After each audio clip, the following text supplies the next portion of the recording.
Good morning, Tom. It's Saturday. No, it's Friday. It's Friday. I've got a calendar here, but I can't read it. I know I missed a video, and I'll talk about that in a few minutes. But right now, I have to talk about the number one thing on my mind, which is Superman, and how Superman is really cheap because I just woke up from a dream where I had to fight Superman, and there's just no way to beat him.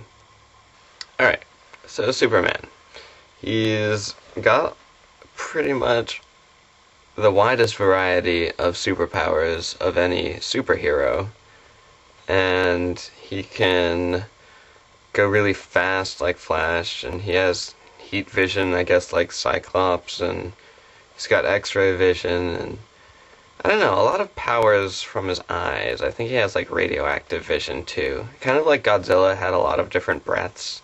Like Godzilla had some sort of explosive breath, and then he just had flaming breath.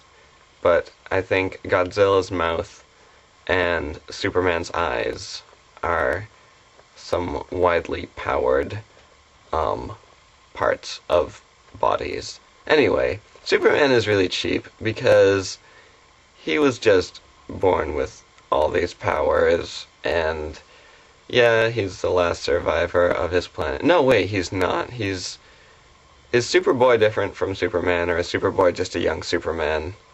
I don't remember.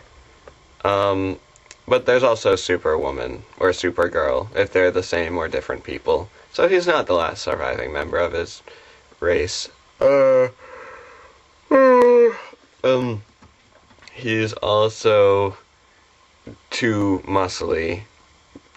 Why is he that muscly? His muscles aren't a superpower, I don't think. I think he must work out to get the muscles.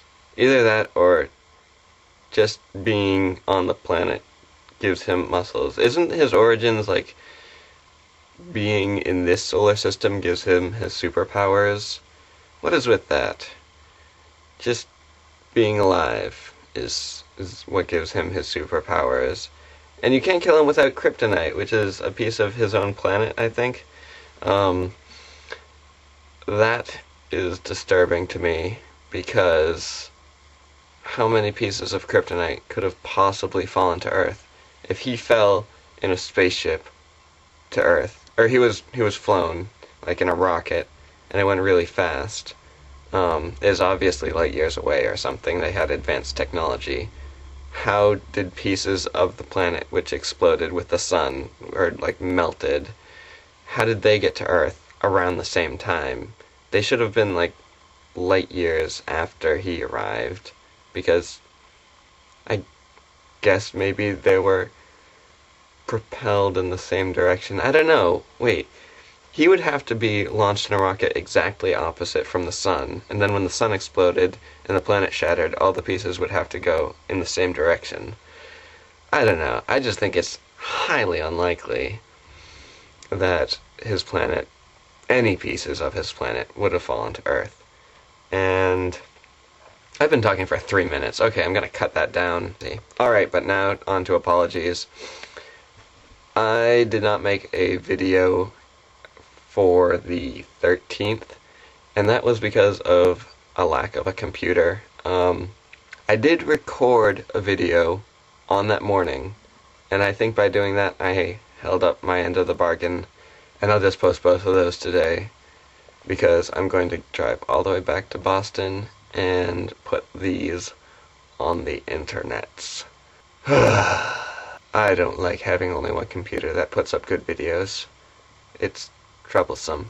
And now a haiku about how I feel about Superman. Superman is cheap.